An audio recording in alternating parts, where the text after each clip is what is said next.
Números capítulo 21.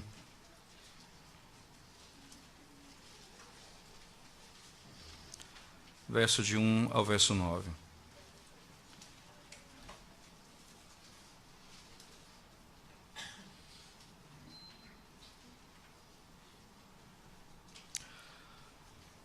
Ouvindo o cananeu, rei de Arade, que habitava no Neguebe, que Israel vinha pelo caminho de Atarim, pelejou contra Israel e levou alguns deles cativos.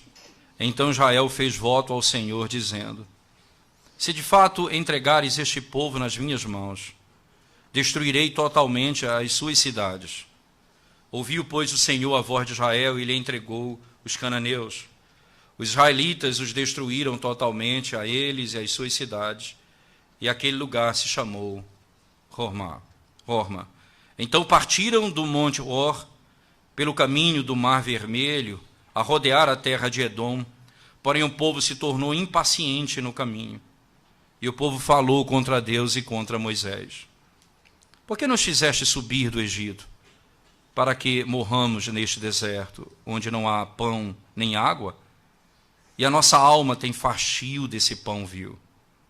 Então o Senhor mandou entre o povo serpentes abrasadoras, que mordiam o povo, e morreram muitos do povo de Israel. Veio o povo a Moisés e disse: havemos pecado, porque temos falado contra o Senhor e contra ti. Ora ao Senhor que tire de nós as serpentes. Então Moisés orou pelo povo, e disse o Senhor a Moisés: faze uma serpente abrasadora, põe-na sobre uma haste, e será que todo mordido que a mirar viverá. Fez Moisés uma serpente de bronze, e a pôs sobre uma haste, sendo alguém mordido por alguma serpente, se olhava para a de bronze, sarava. Amém. Vamos à presença de Deus, irmãos, em oração mais uma vez. Te damos graças, Senhor, por Tua palavra nessa manhã do dia do Senhor. Pedimos ao Senhor que ilumine a nossa mente e o nosso coração, ajudando-nos, ó Deus, a compreender a Tua palavra e aplicarmos as verdades à nossa vida, para andarmos de conformidade com os Teus preceitos. Glorifica o Teu nome e abençoa a Tua igreja nessa manhã, em nome de Jesus. Amém.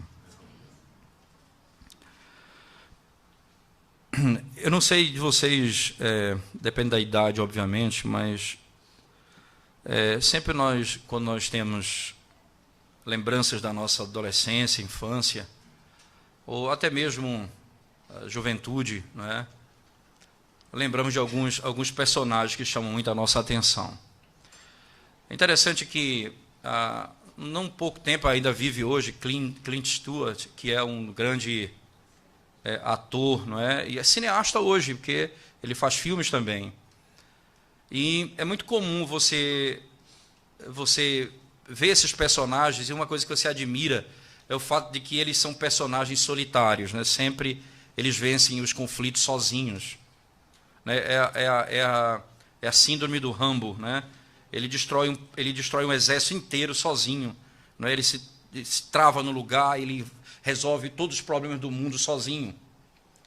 Então, essas pessoas, elas chamam a atenção porque um indivíduo destrói um exército, um indivíduo, não é? Faz coisas extraordinárias, e você fica impressionado como ele sozinho consegue, sem ajuda de ninguém, fazer tantas coisas.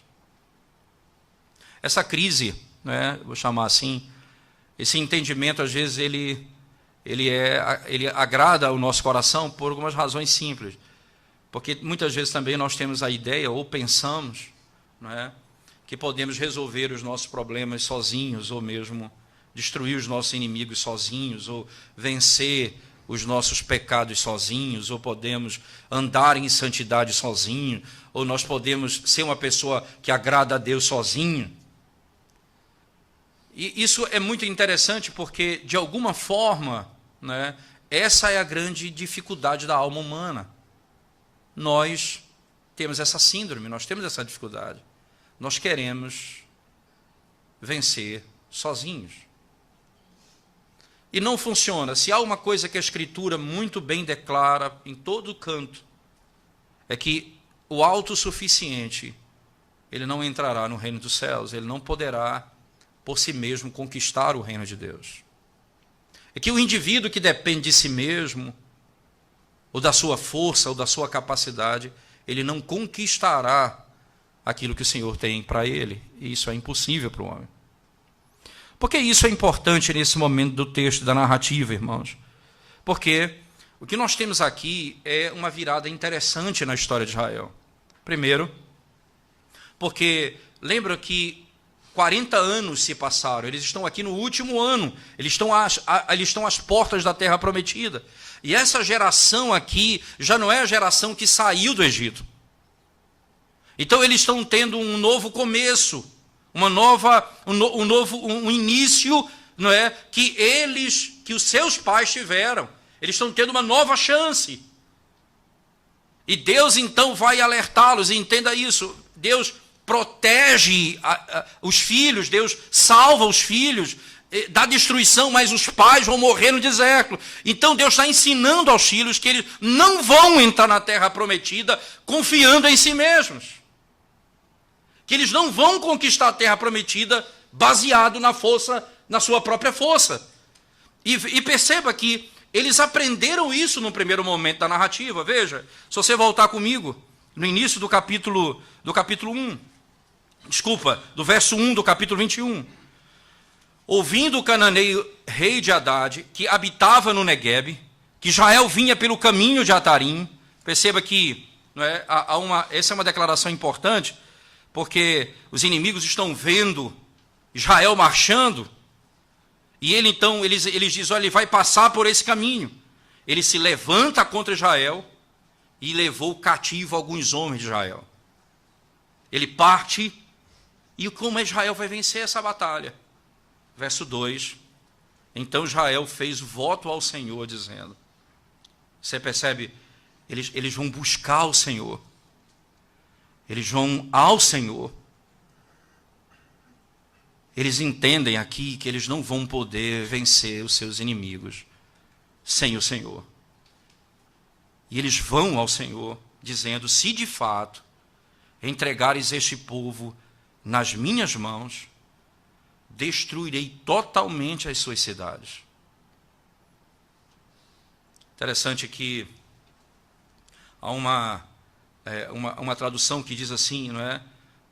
Se de fato entregares este povo nas minhas mãos, se devotares a mim esse povo, destruirei totalmente as suas cidades. Ouviu, pois, o Senhor a voz de Israel. Entende? O Senhor atendeu a voz do seu povo. Israel estava tendo um novo começo. Eles estavam aprendendo que eles não vão destruir os seus inimigos se não for pelo Senhor. Não é o seu exército, não é a sua força, não é a sua capacidade, é o Senhor. Eles entendem que Deus é o Senhor dos exércitos. E Deus vai libertá-los. E foi exatamente o que aconteceu. Deus entregou os cananeus nas suas mãos. E os israelitas os destruíram totalmente. A eles e às suas cidades. E aquele lugar se chamou Horma, que em hebraico literalmente essa palavra significa destruição. Aquele lugar se chamou destruição. Sozinhos eles foram pegos de surpresa e levados como escravos. Eles voltam ao Senhor e o Senhor os entrega nas suas mãos. Eles começam aprendendo como funciona. O problema, irmãos, é que às vezes nós somos fiéis ao Senhor nas questões que diz respeito a nossas lutas externas, não é? Inimigos externos, não é? Marxismo cultural, doutrinação nas escolas, e nós somos fortes nisso, e nós queremos então ensinar, e é muito bom que se ensine, e é importante que se ensine, Então nós nos preparamos para essa batalha ideológica lá fora e tal e tudo mais, mas nós nos esquecemos do nosso coração. Que o inimigo não está lá fora, o inimigo está dentro do meu coração. O meu pecado.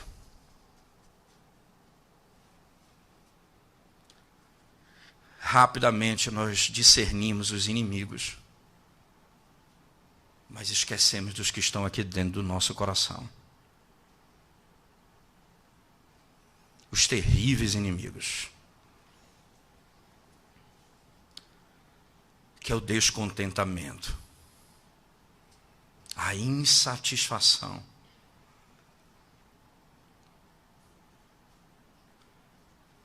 Interessante que Jeremiah Burroughs tem no Sermon Áudio, você digitar lá Jeremiah Burroughs procurando, e tem lá várias citações do livro dele em áudio.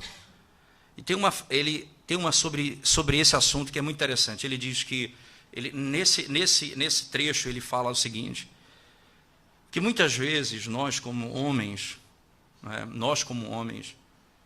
queremos que a nossa situação se adeque aos nossos desejos.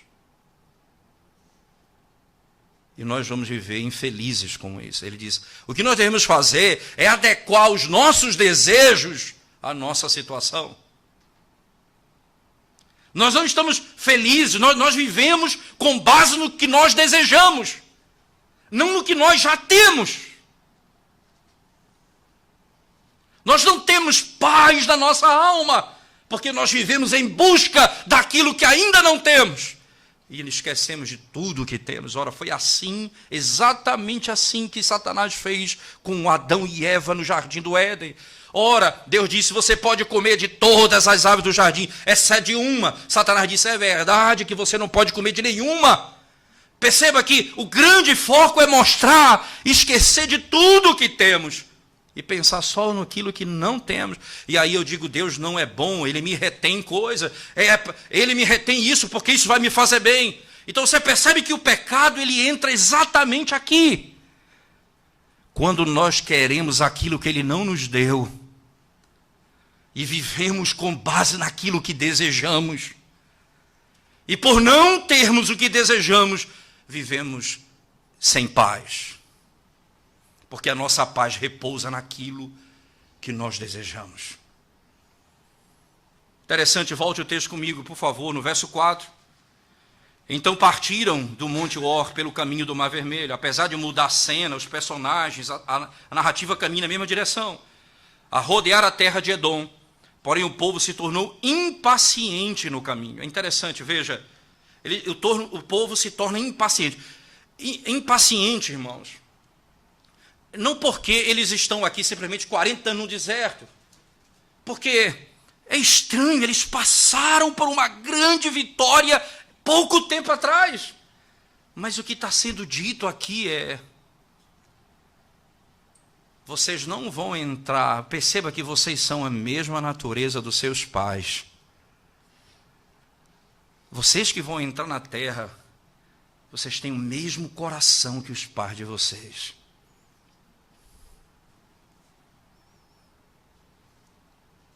Nos tornamos impacientes. Interessante pensar nisso. Porém, o povo se tornou impaciente no caminho. Por que impaciente, irmãos? Ora, um caminho, uma jornada longa, uma terra que nunca chega. Apesar de estarem às portas dessa terra, parece que a coisa não caminha. Não acontece aquilo que eu quero.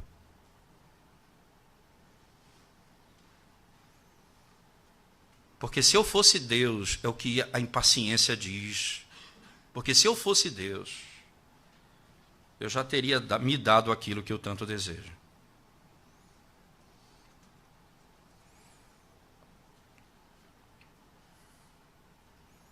Você percebe então, quando Deus priva você de algum pecado e você vai e pratica, você se tornou impaciente, dizendo: Deus me deixou sem ter aquilo que eu tanto desejo.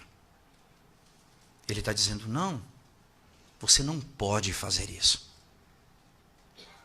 Não, você não tem isso. Não, isso não é seu. Isso não pertence a você. Eu vou tirar isso de você. Eu vou lhe dar outra coisa. Então ele muda, ele tira, ele se opõe. E ele diz isso para que nós aprendamos a obedecê-lo e a pacientemente esperar pela condução do Senhor pelo deserto. Por que eu não tenho isso? Esse coração impaciente, irmãos, né? Quando a verdade do Evangelho toda é anunciada e o Evangelho da glória é compreendido, o apóstolo Paulo em Romanos 5 diz: eu aprendi também a me alegrar nas minhas tribulações, porque elas produzem paciência. Eu aprendo que não vai resolver no meu dia, na minha hora, e que se Deus não me deu, ou se Deus me tirou, é porque Ele sabe o que é melhor para mim.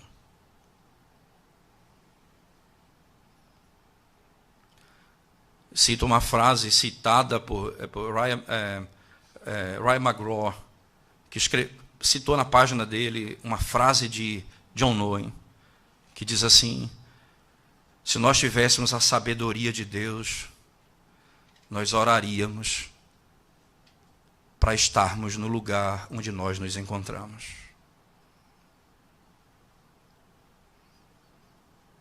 Porque nós não queremos estar aqui. Ou não queremos passar por isso. Mas o Deus que é sábio, sabe o que é melhor para mim. Ele sabe o que é melhor para mim. Agora acompanhe o texto comigo ainda, por favor, irmãos. E o povo falou contra Deus e contra Moisés. Perceba que aqui o texto ele vai aprofundar alguns conceitos importantes. A impaciência faz com que você se coloque contra Deus e contra Moisés. É o texto, está sendo dito isto. Entenda que a impaciência é: eu não aceito o teu governo, eu não aceito a tua condição, eu me coloco contra o Senhor, e é interessante que eu vou usar meios para não dizer Deus. Eu vou usar: eu sou contra fulano, eu sou contra meu filho, eu sou contra minha esposa, eu sou contra meu pai, eu sou contra meu patrão. Eu uso vários argumentos para não chegar a dizer eu sou contra Deus, porque Deus me colocou nessa situação. E o texto então continua: porque nos fizeste subir do Egito para que morramos neste deserto.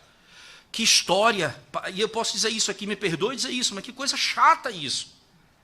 Nós já falamos nisso trocentas vezes, pregando em Números, pregando em Levítico, pregando em Êxodo. Mas é chato só porque nós estamos lendo, mas é exatamente assim o nosso coração.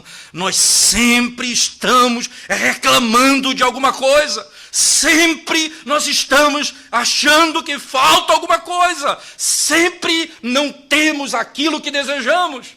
E sempre, continuamente, a impaciência se revela no nosso coração. Sempre, continuamente, funciona assim. Por que nos fizeste subir do Egito para que morramos neste deserto, onde não há pão, onde não há água, onde nossa alma tem fastio deste pão vil? Aí eles se levantam. Nós estamos cansados do pão que veio do céu. Nós estamos cansados da tua solução. Nós estamos cansados do teu Cristo. Porque eu tenho que morrer a cada dia para mim mesmo. Não satisfazer os meus desejos. não viver para satisfazer os prazeres da minha carne. Eu estou cansado porque eu não realizo a vontade da carne.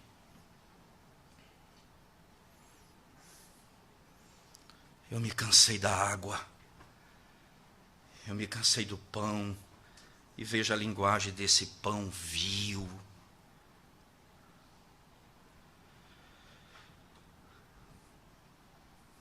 Interessante, irmãos. Tanto aqui como na narrativa imediatamente anterior, o Senhor produzirá meios para que o povo procure a Deus. E como Deus fará aqui? Uma história intrigante, cheia de interpretações, as mais fantasiosas possíveis. Mas intrigante essa história. Verso 6. Então o Senhor mandou entre o povo serpentes abrasadoras. A palavra serpente, não é, que é a palavra usada no texto hebraico, em Gênesis 3, a serpente que tentou, não é, na racha. Mas tem a palavra também abrasadora, que é a palavra saraf, que vem a palavra serafim, que são os anjos. Saraf, não é o verbo atear fogo, não é? Então você usa, se você usar isso como verbo, é atear fogo. E serafim é algo que é reluzente, que tem chamas. E ele envia essas serpentes abrasadoras, diz o texto. Entenda que o fogo, irmãos, e o fogo, quando ele vem da parte de Deus, ele é enviado por Deus, ele enviado ao seu povo, ele tem a intenção de transformá-los. Mas lá na sequência, na sequência da exposição, outro domingo, eu vou me voltar a esse texto, mas eu queria que você viesse comigo, por favor, no versículo 27 do mesmo capítulo. Pelo que dizem os poetas, vinde a Esbom, edifique-se e estabeleça-se a cidade de Seom, porque fogo saiu de Esbom e chama da cidade de Seom, e consumiu a Ar de Moabe e os senhores dos altos de Armon. Ai de ti, Moabe, perdido estás, povo de Quemos, entregou seus filhos como fugitivos e suas filhas como cativas a Seom, rei dos amorreus. Entenda, aqui eles vão cantar, eles estão cantando ao Senhor um novo cântico de vitória. E ao cantar o cântico ele diz, o fogo saiu e os consumiu. Perceba que o fogo da parte de Deus, ele tem duas intenções. Perceba, ou ele vai consumir a iniquidade do indivíduo, como? Por meio da santificação. É interessante que Pedro usa essa linguagem para descrever isso, ele usa exatamente esse princípio, ele usa para dizer que o fogo não apenas consome as pessoas de fora, mas começa de dentro da casa de Deus para santificar o povo de Deus. Mas existe o fogo do juízo, que Deus vai condenar os povos que se levantam contra Deus. Aquelas serpentes que eram como fogo, venenosas, não é? Elas são enviadas por Deus numa região onde elas habitam, é lugar de serpentes abrasadoras. E elas vêm enviadas por Deus. Perceba como os conceitos começam a mudar a partir daqui. Preste atenção, irmãos. No versículo 6, então o Senhor mandou entre o povo serpentes abrasadoras que mordiam o povo, e morreram muitos do povo de Israel. Veio o povo a Moisés e disse, havemos pecado, porque temos falado contra o Senhor e contra ti. Perceba, nós temos pecado.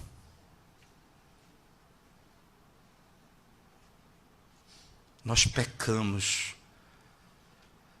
O texto começa dizendo que eles falam contra Deus e contra Moisés. Ele diz agora, nós pecamos contra Deus e contra Moisés.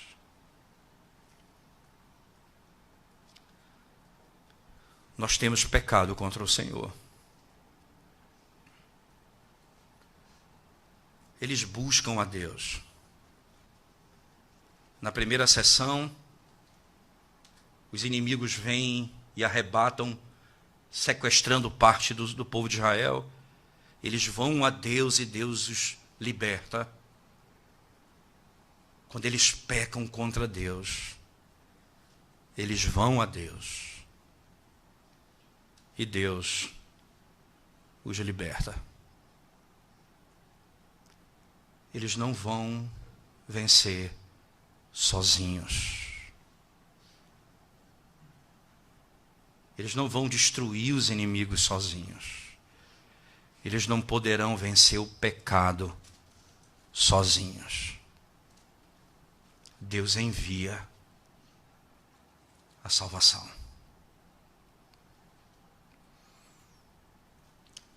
Ainda não há pleno entendimento do que está acontecendo aqui, a ponto deles pedirem alguma coisa que Deus não responde. Eles disseram: ora ao Senhor que tire de nós as serpentes. Não resolveria o problema deles. Não é só tirar as serpentes. Não é só tirar a aflição. Não é só tirar a consciência do pecado. Não é só tirar a dor. Não é só dar o que eu desejo. Não é só isso que resolve o meu problema. Deus poderia simplesmente tirar as serpentes. Mas Deus não tira as serpentes. As serpentes continuam picando eles. E eles então começam a morrer. E Deus então faz o seguinte. Disse o Senhor a Moisés: faz uma serpente abrasadora de bronze. Põe-na sobre uma haste, e será que todo mordido que a mirar viverá. Fez, pois, uma serpente de bronze e a pôs sobre uma haste. Fez uma serpente de bronze e a pôs sobre uma haste. Sendo alguém mordido por alguma serpente, se olhava para a de bronze, sarava. Se ele olhava, ele sarava. Eles eram obrigados a entender que eles precisavam olhar, crer. Por que aquela serpente ia curá-los? Qual a mágica? Eles creram na palavra de Deus.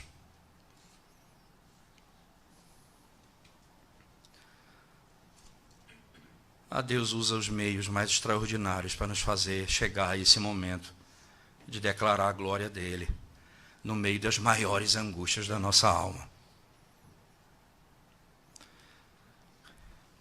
Se você vê um carpinteiro trabalhando, você se impressiona com isso.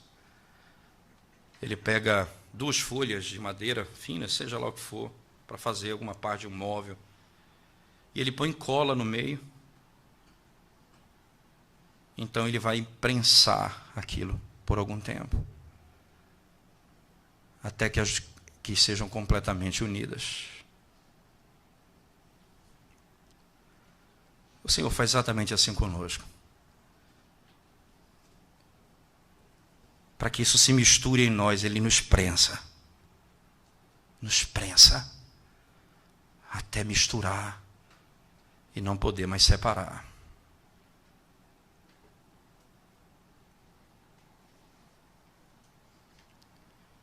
Para que eles contemplem a glória do Evangelho.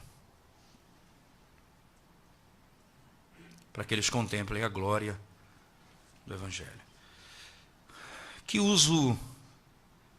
Qual o uso errado que se faz normalmente, irmãos, de um texto como esse, não é? Porque é interessante pensarmos, porque muitas vezes, como dentro da nossa percepção de análise de um texto, alguém diz assim, vai perguntar: mas Deus mandou fazer uma serpente de bronze para quem olhar para ela fosse salvo? Será que Deus aqui está estabelecendo de alguma maneira a ideia de que o indivíduo pode fazer um ídolo, e fazer um ídolo ou fazer uma imagem e adorá-la, olhar para ela, pode ser algo aceitável por Deus. Para que fique claro que o primeiro uso que não se pode fazer dessa narrativa é de idolatria. No livro de 2 Reis, capítulo 18, verso 4, eu queria que você abrisse sua Bíblia comigo. 2 Reis, segundo livro de Reis, capítulo 18.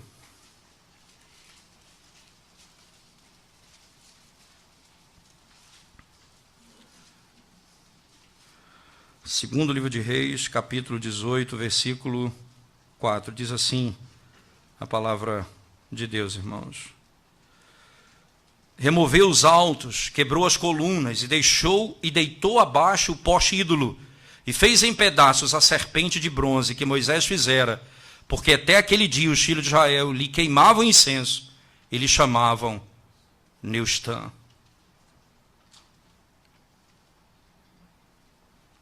Veja o verso seguinte: confiou no Senhor Deus de Israel, de maneira que depois dele não houve seu semelhante entre todos os reis de Judá. Ele destruiu tudo aquilo que era usado para idolatria.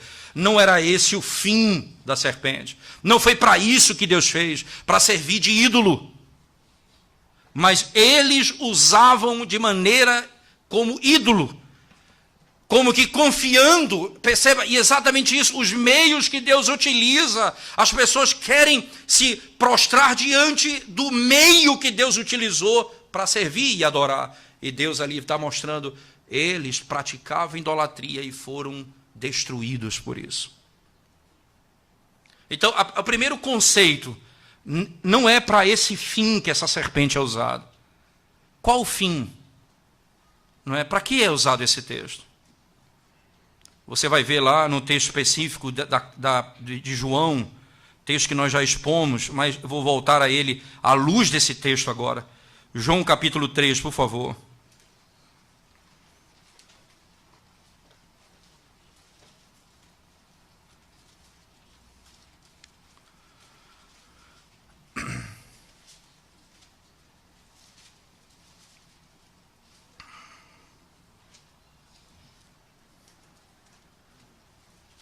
Versículo 14. E do modo por que Moisés levantou a serpente no deserto, assim importa que o Filho do Homem seja levantado, para que todo que nele crê tenha a vida eterna. Preste bem atenção nisso, irmãos. Muitas vezes a gente lê esse texto apenas, mas esquece que ele está dentro de um contexto, né? A citação também não é fora de contexto. O que Deus está fazendo ali é importante para entender o que está acontecendo aqui nesse texto. Deus está ensinando a uma geração nova que não é porque eles são filhos de Israel, os judeus, que eles têm a salvação. Não é porque eles têm uma tradição, eles estão salvos. Não é porque eles pertencem a uma linhagem que eles vão entrar na terra prometida. Eles têm de crer no Senhor. Eles têm de confiar nele. E é isso que o Senhor está ensinando. Perceba que a narrativa, na realidade, começa no verso 1 do capítulo 3, que é a narrativa de Nicodemos. Perceba que Deus está falando isso, Cristo está falando isso para Nicodemos. Veja, acompanhe comigo. Havia entre os fariseus um homem chamado Nicodemos, um dos principais dos judeus. Este de noite foi ter com Jesus e lhe disse: Rabi, sabemos que é mestre, vindo da parte de Deus. Porque ninguém pode fazer estes sinais que tu fazes, se Deus não estiver com ele. A isto respondeu Jesus: em verdade te digo que se alguém não nascer de novo, não pode ver o reino de Deus. Você percebe? Aqui ele está dizendo, Nicodemos chega como um fariseu, conhecedor da lei, intérprete da lei, dizendo, eu entendi o que o senhor está fazendo. Jesus está falando, você foi picado pela serpente. Você está morto. Se você não nascer de novo, você não tem a vida eterna. Não há tradição nenhuma que lhe impeça de receber a condenação, se você não se arrepender dos seus pecados. Aí vem a narrativa, continue. Perguntou-lhe Nicodemos, como pode um homem nascer sendo velho? Pode, porventura, voltar ao ventre materno e nascer segunda vez? Percebe que ele aqui não tinha entendido É interessante, voltando para o texto de Números, lá o verbo é esse exatamente. Porque aquele que olhar vai viver. Você percebe? Eles tinham sido picados. Não eram os que estavam mortos, mas aqueles que foram picados iriam morrer. E a única maneira deles não passarem pela morte eterna é se eles olhassem para aquele que foi pendurado. E aí vem o grande ponto. Perceba, por que uma serpente? Porque ali era o juízo de Deus se levantando contra eles. E Deus diz assim, Deus revela a sua ira na cruz do Calvário. Ali está a maior manifestação da ira de Deus contra o pecado.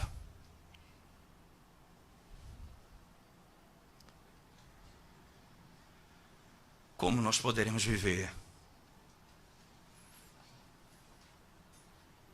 Continue comigo o texto. Em verdade te digo, quem não nascer da água e do Espírito, não pode entrar no reino de Deus. Perceba, o que é nascido da carne é carne, o que é nascido do Espírito é Espírito. Não te admires de eu te dizer, importa-vos nascer de novo. Ora, você é vivo, você respira, mas você está morto. Se você não nascer de novo, você não tem a vida eterna.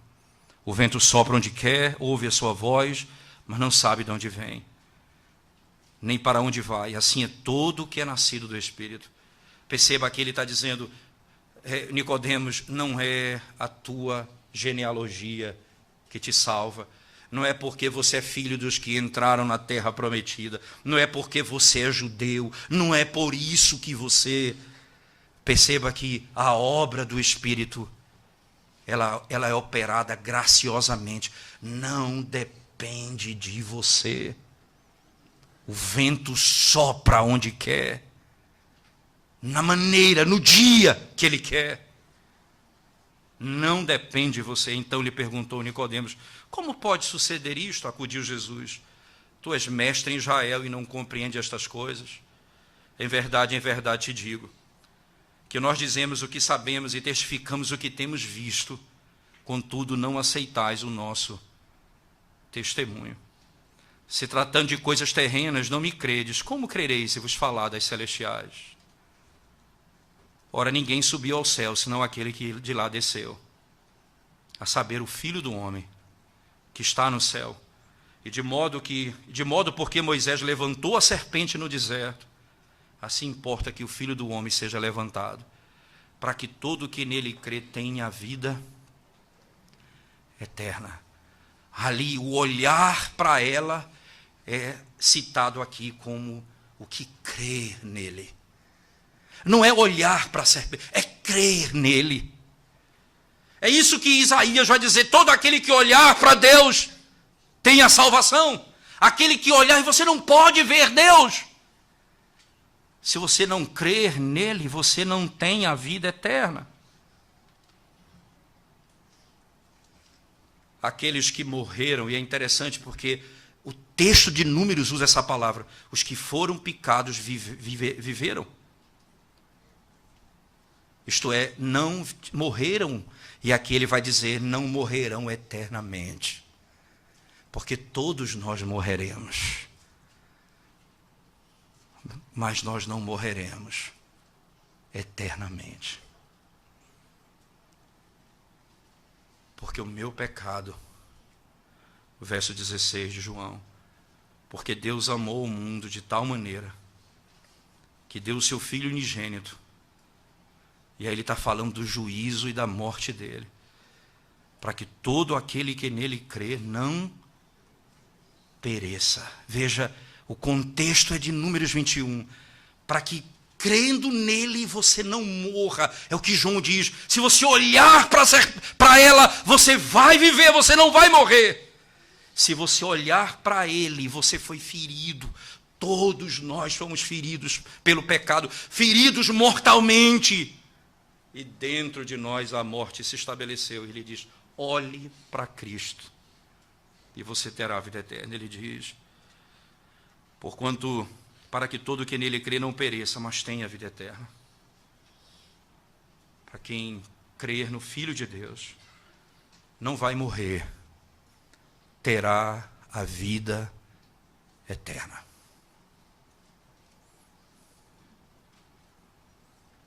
Para que Deus conduziu Israel até aqui, irmãos? Para que foi que Deus conduziu Israel até aqui? Lá em Números, para apontar que eles necessitam da graça e da misericórdia de Deus, para apontar para a verdade do Salvador.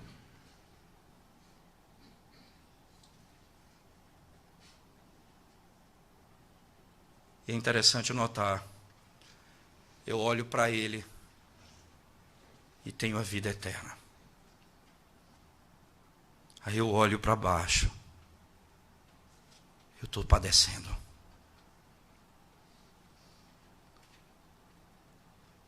Então eu sou chamado a olhar para cima. Porque a minha esperança não está no meu corpo que se desvanece, mas está naquele que foi pendurado no madeiro, levando sobre si toda a minha iniquidade. E por isso eu tenho a vida eterna.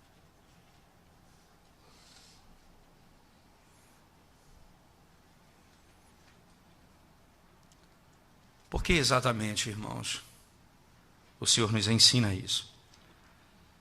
Se você voltar comigo lá para a primeira carta de Paulo aos Coríntios, por favor, eu queria que você abrisse comigo. Capítulo 10.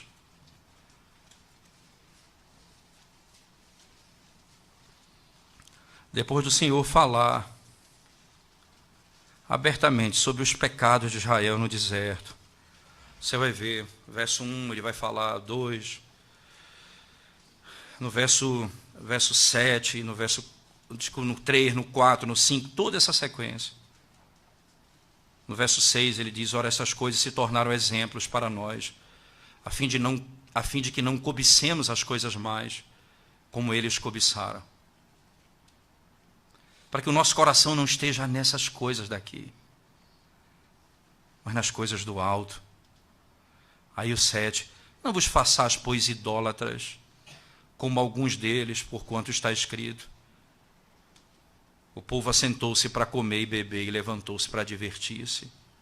Não pratiquemos imoralidade, como alguns deles o fizeram, e caíram num só dia 23.000. Não ponhamos o Senhor à prova, como alguns deles já fizeram, e pereceram pelas mordeduras das serpentes.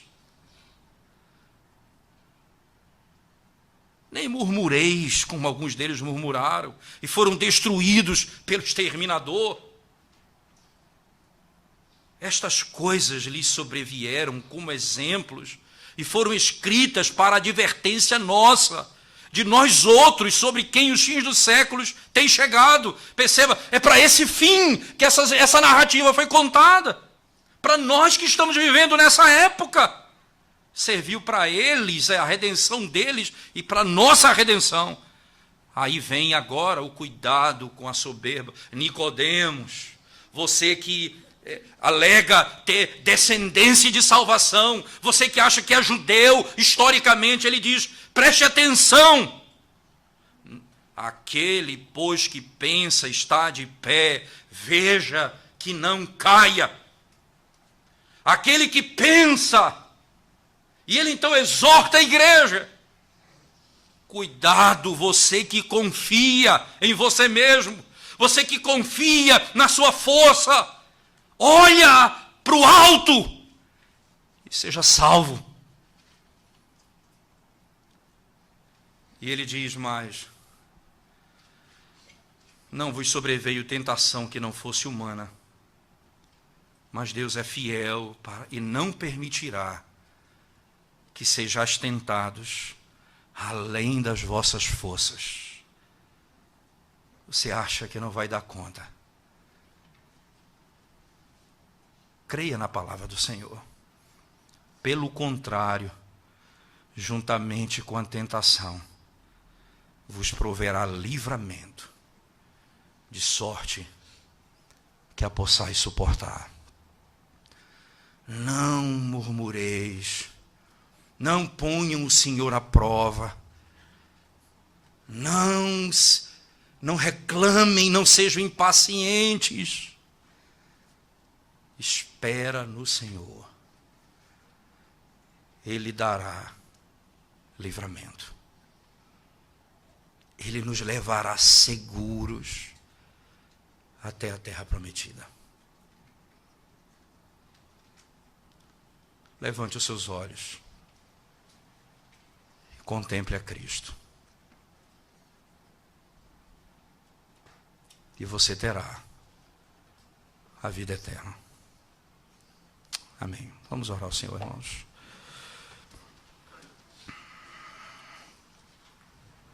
Nós te damos graças, Senhor, por tua palavra e pelo privilégio de podermos refletir sobre a glória do Evangelho de Cristo, que nos faz olhar para a vida, as circunstâncias de uma outra maneira. Perdoa, Senhor Deus, a nossa murmuração, a nossa impaciência, Senhor. Ó Deus, nós temos todas as coisas vindas das tuas mãos. Por que tanta reclamação?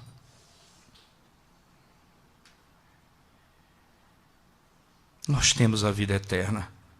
O que mais nós precisamos nessa vida? Abençoa o teu povo. Anima a tua igreja, Senhor. Conforta os nossos irmãos que estão lutando contra as suas fraquezas. E que nessa manhã eles sejam encorajados pelo teu Espírito a olhar para o alto. Tirar os olhos de si mesmos. Porque não há força, não há condição, não há capacidade. Olhando para ti, Senhor, nós seremos salvos. Para a glória do teu nome, nós seremos salvos.